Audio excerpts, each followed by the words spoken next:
Hey everyone, this is Alicia Avant, and today we are talking about there is an app for that to save time in your business. So, I'm going to share with you 5 of my favorite programs or apps that I use to save time and stay organized in my business. And I hope that that will be helpful to you. I did not do a PowerPoint because I wanted to be able to just share with you the actual programs, and it was a lot easier to share that if I just go and open those up and share my screen rather than if I like screenshotted them or anything like that. So I'm not going to take up a lot of introductory time. I did want to say there will be a replay. I'll send it out via email after today's live, and you can come back and rewatch. Or if you are watching the replay, I just wanted to say, please share that you are watching the replay. And if you're live, let me know you're live. If you do not click through to work to leave comments via StreamYard, which is what program I'm using to stream here live to the group, I won't be able to see your comments. So if you are here, please click on the comment and be able to, so I can see your comments. Okay, so we're going to get started, and we are going to start with the very first app that I want to show you is Asana. And I really like Asana. It is a project management tool. And I'm trying to log into it here on the other screen. I don't want to use my main account because it has private information from clients, but I'm going to sign in on another account that I have and show you the actual screen and how it works. And that actually did not do what I thought it was going to do. I may have to sign up for a whole new account to show you this, which is fine. But Asana is a project management tool. It helps you to organize your task, projects, all those sorts of things.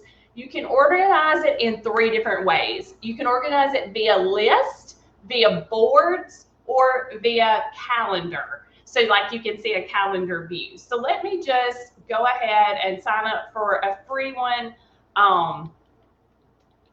And that way I can show it to you.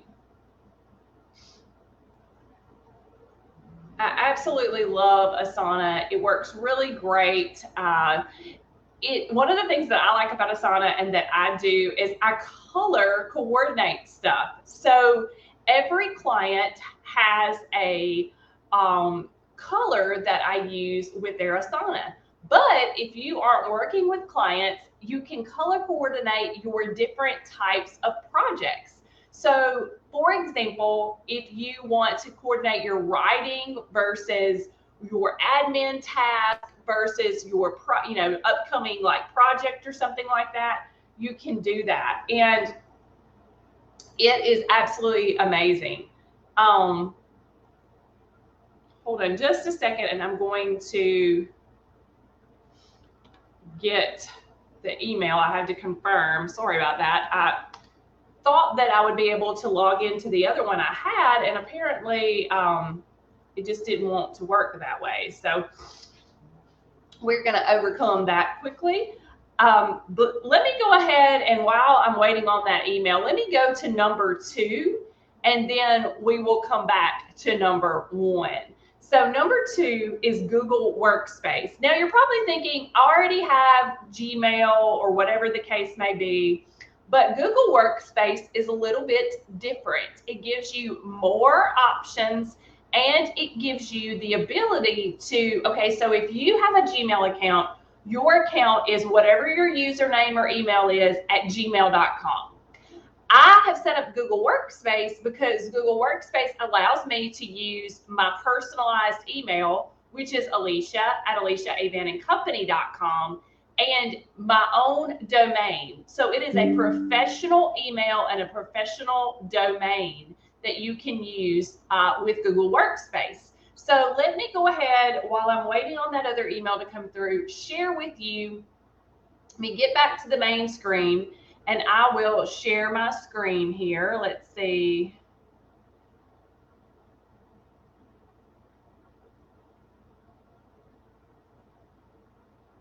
Share screen. And I want to share the screen here. And I'm going to add this item. Hold on. I think you should be able to, yeah, you should be able to see my screen. It kind of looks kind of wonky right now, but we're going to get it to the right place. So let me make sure, I'm going to pull this over here so I can see what you see. Not working.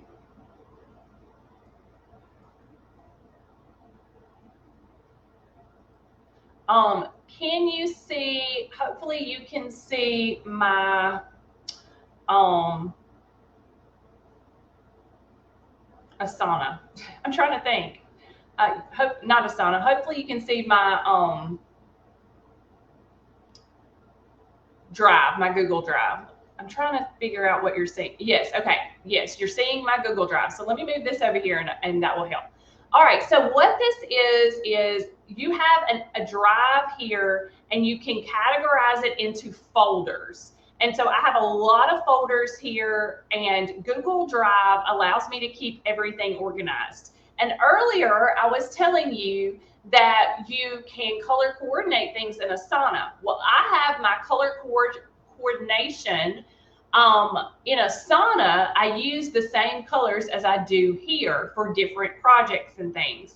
And so this is a place where you can store your free offers. So if you create a PDF, let me show you like what I'm talking about. So if you create a PDF here and store it in your Google Drive. And if you go under here to freebies, for example, these are all the different freebies I have ever created. And here is an example of a PDF.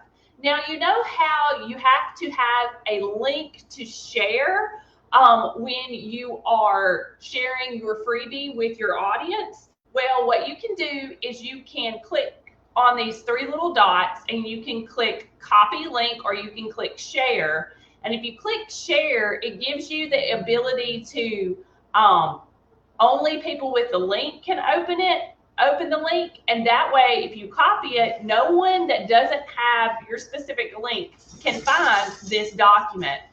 And so that's really important when you're doing like a freebie offer. And it just gives you a place to organize everything. Another thing that I like about it is there are things that are my top priority, things that I open every day or every week. You can see here that I'm able to make little workspaces. So this is for my Christian Business Advantage podcast and group. These are some other things that I work on. And so it's just a really nice area here where I can keep up with everything. And I constantly have my Google Drive open. You can also use these are some other things that Google Workspace comes with.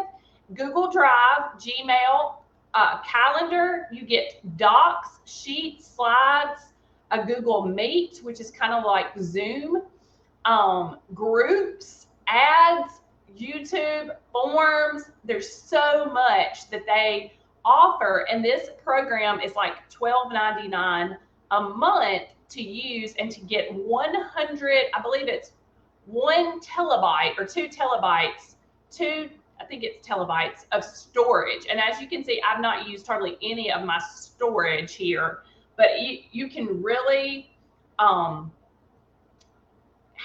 a lot of items there. Now I'm going to stop sharing and go and pull up Asana, because Asana is the other program I wanted to share with you.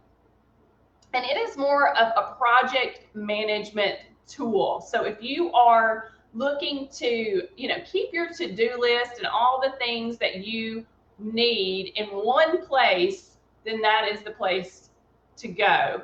So why is that not working? Okay, so I'm going to get back over here. Try this one more time.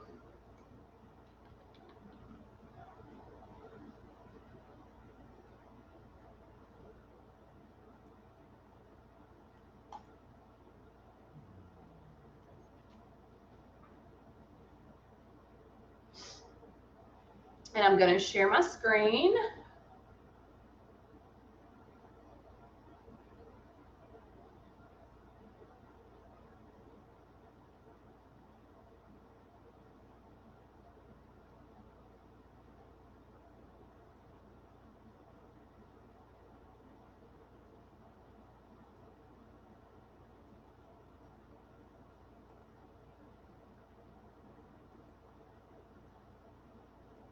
Here we go. All right, so here is this screen, and as you can see, you can have all these different projects. And for example, let me create a new project. When you go into create a new project, you can import everything from a spreadsheet, you can use a template, or you can use a blank project. So I'm going to use a blank project to show you that you can do this through boards, lists, timeline, or calendar. So depending on how you like things to look. So this is how a list would look. It would just be like a to-do list. I was hoping it would let me show you. Yeah, this is how a board would look. If you've ever used Trello, it's a lot like Trello. You can have a to-do, in progress, and complete, and you would be able to just drag and drop these between your list. The next option is a timeline. So you can see that these would be like the dates up here, and you can drag it around. The last option would be a calendar view. And you can share this with other people. So you can say that it's private or public. You can share it with other people on your team. If you have a virtual assistant, for example, and be able to collaborate with each other. So let me show you that. I'm just going to say test so I can show you this, and I'm going to do a list. List is what I recommend and what I use. And I'm going to click start adding task. So if you go in here, you can see that you can create a task name and assign it to different people and assign a due date. One of the things I really like about this is if you have some tasks in your business that you do on a monthly or weekly basis. So let me give you an example. So every week I want to track the stats from my business. So I want to track how many people signed up for my group this week, how many people opened my email, how many people clicked, what my page views are in my Google Analytics, all of that. And I have a spreadsheet for that. So what I do is I put track stats for the week. And the assignee would be me, and the due date would be I always do it on Sunday. And then what I really like about this is if you notice this little button down here that looks like it's like a wheel or something, if you click that, you can do, it repeats weekly, daily, or monthly. I say weekly for this particular task, and it will tell me every week when I log into my Asana, it will tell me, hey, you need to track your stats. Another one that I do is I want to update. I have a bookkeeper that does my books, but I want to update that person every single month with any income or expenses that I have that come through my bank account, because my bank account doesn't link to the program that I use. I use a small town bank, so I have to manually do that. So I type that in, and I can set that to be monthly. And then up here, you can change the color of the list, and you can even change the little icon that is there with the list. So if you want to do something, say that you can even put your grocery list in here. You could change it to look like the little grocery basket. I absolutely love this app. And I know people that have used it on a regular basis for everything from their work to their home to organizing to move, for, trying to move their family across the country or something. Asana is a wonderful app for that. So we've talked about Asana and we have talked about Google Workspace. My next favorite app that will save you time, and this is probably one of my absolute favorites, is LastPass. And we don't even have to move off of this screen to show you. I want you to look up in the, follow my mouse and look up in the little bar up here. And if you see the very first little icon, that is my LastPass icon. And anytime I am logging into a website, I can hit that and it will put in my username and password for me, and it is a vault. It is secure. You can use it. Someone asked me, I think it was Janice, asked me about if you could use it for notes. So if you have private information you want to store, yes, it is perfect for that. So if you've ever thought about having, and this is more of a personal project, but if you've ever thought about having like a place for your spouse or your children to find your personal information about maybe your bank accounts, etc., that is private and secure, LastPass would be a great place to do that. If you click this little vault button, it will open up your LastPass account in a browser, and it will give you more options. So you can save your bank accounts, you can save your payment cards, and as your passwords is the main thing I use it for. But Janice did ask about notes, and notes is right here. So you can also save your notes. One thing that I use it for is I have an intern that I use in my business, and my intern, this way I can share stuff with her, but she cannot see my password. She can merely use it to log in to the places that I share with her. So I can go up here to Sharing Center, and you can see it says Shared Amy Internship. This was my old intern, but she was able to see certain items, and I shared those with her through this. You can share it with a virtual assistant, for example, with your spouse, with your children. My son likes to use my Canva account, and so I've shared my password with him. I am a premium user, but even when I was doing the free version, you could still do these things. But here's the notes section. So I'm going to put later. So notes is here. You can add notes. You can go down here and you can add a new folder or add a new item. I have a folder for myself, for my children, for my business, and also for clients. You can share addresses in here. You can share payment cards. You can share bank accounts. Security dashboard. This will help you secure your accounts and make it even more secure. If your passwords are not secure enough, it will tell you that and help you to update it to more secure passwords. And then there's, so here's my, I was going to show you that. Here's my security score. So it's letting me know, it's calculating to see if most of my passwords are secure enough or not. And it's kind of slow since I'm on this live in doing this, but it will tell you, yes, see it says page is unresponsive. It will tell you if you need to update your passwords and make them more secure. So let me go back to that because I was going to show you this next, but I had clicked on it and it was working behind the scenes there.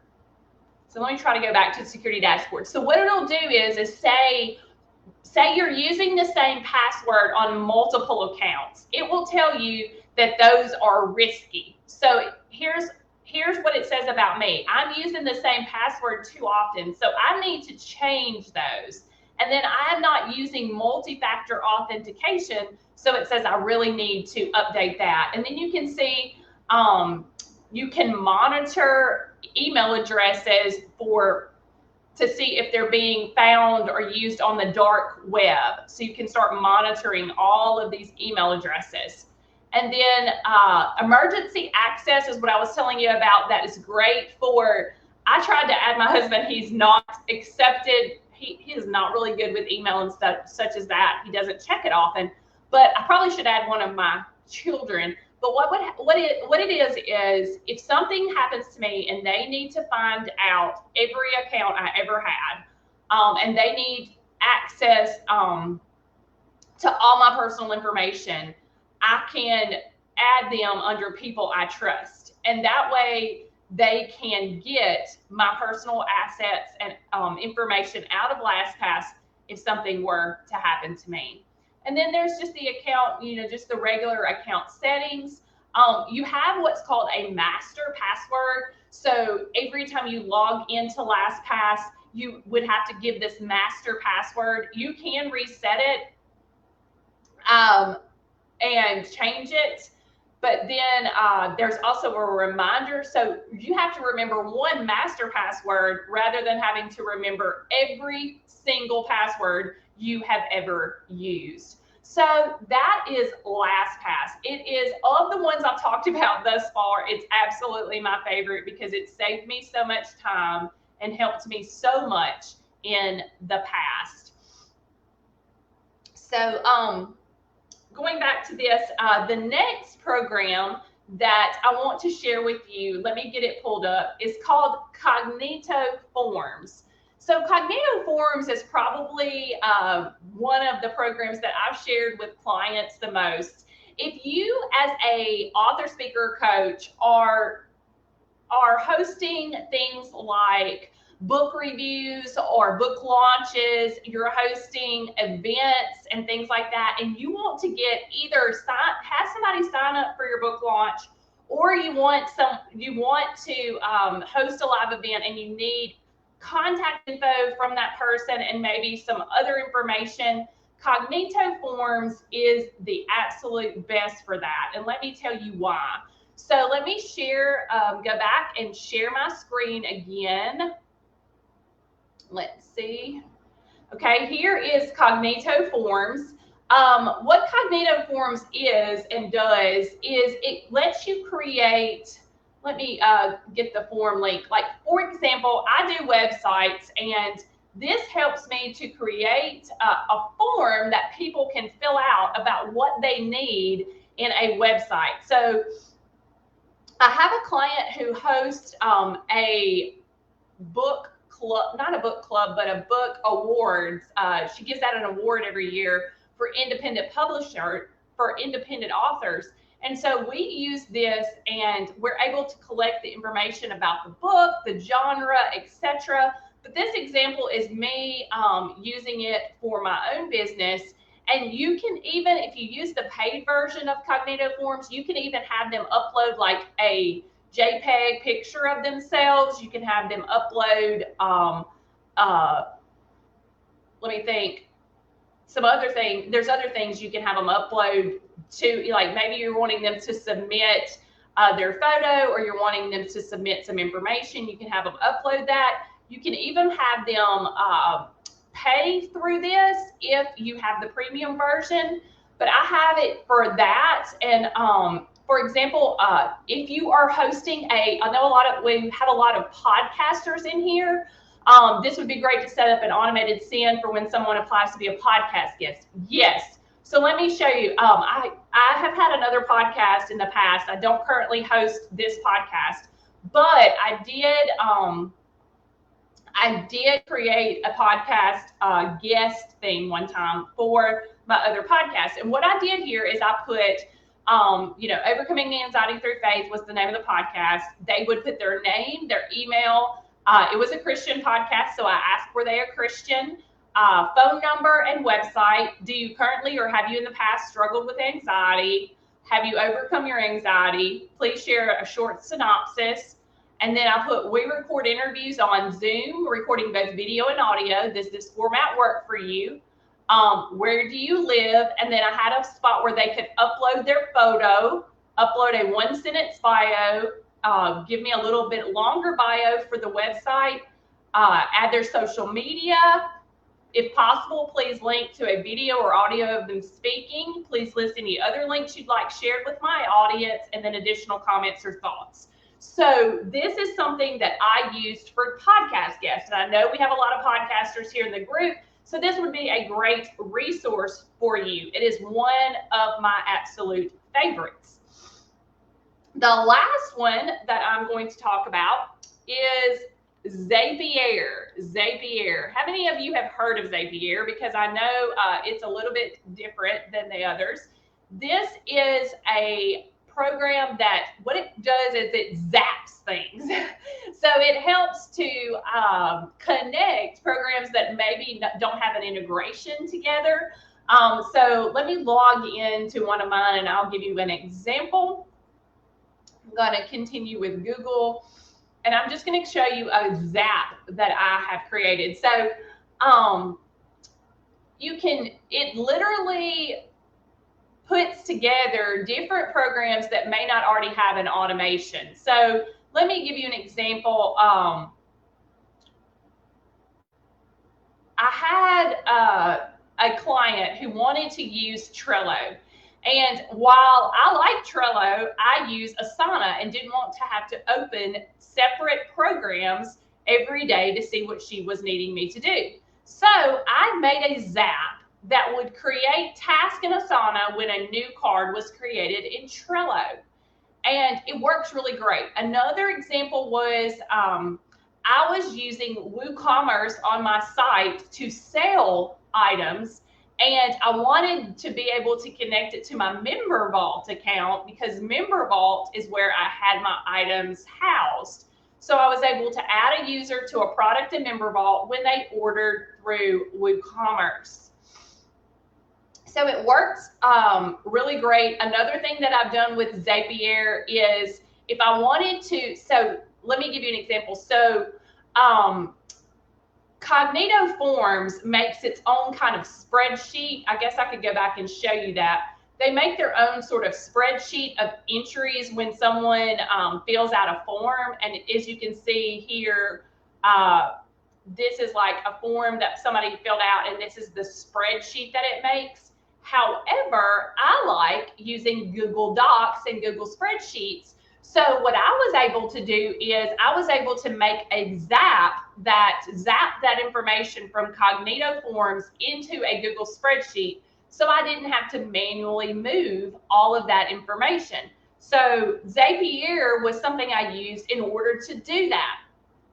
And it works with all kinds of programs. You can see recent Zaps, but you can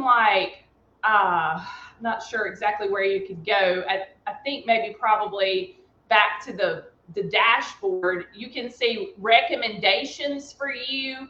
It's going to be kind of slow loading, but it literally has tons and tons of programs that you can use.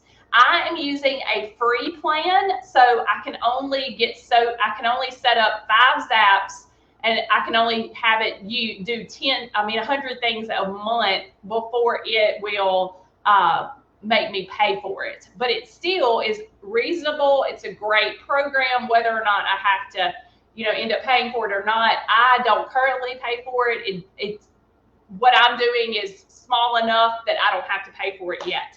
But those are the programs. So number 1 was Asana, 2 is Google Workspace, 3 is LastPass, 4 is Cognito Forms, and 5 is Zapier. I'm going to share these links with you to these different programs. I'll create something and share it in the group. But before I go, I have a couple of minutes left. Do you have any questions about any of these programs? Or do you have a question? Maybe you say, I need an app or program that does XYZ. Shove that out there to me. Let me know what your questions are, and I'll see if I can answer them in the next couple of minutes. I'm going to go see if anybody commented just in the group and maybe didn't hit the link for StreamYard because, yeah. So I see Leslie and Janice here. Yes, Janice, that would be great for your podcast. And I hope that I answered your question about, there was something earlier that I said this was something I was talking to Janice about in the past week or so. But if you have questions that come up later, we all do that sometimes. And I'm sorry, I was kind of unorganized at the beginning of this. I thought that Asana would let me log into my other account, but it did not. So I had to end up showing you my account, but I didn't go into any projects, so you wouldn't see any personal information there. But if you have questions after you have thought about this a while, just come back in the group, ask them at the bottom of this post.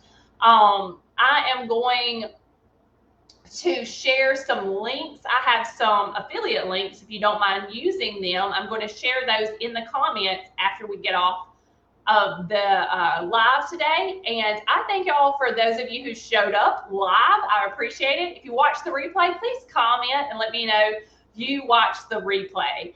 And I hope y'all have a great Wednesday. Bye, y'all.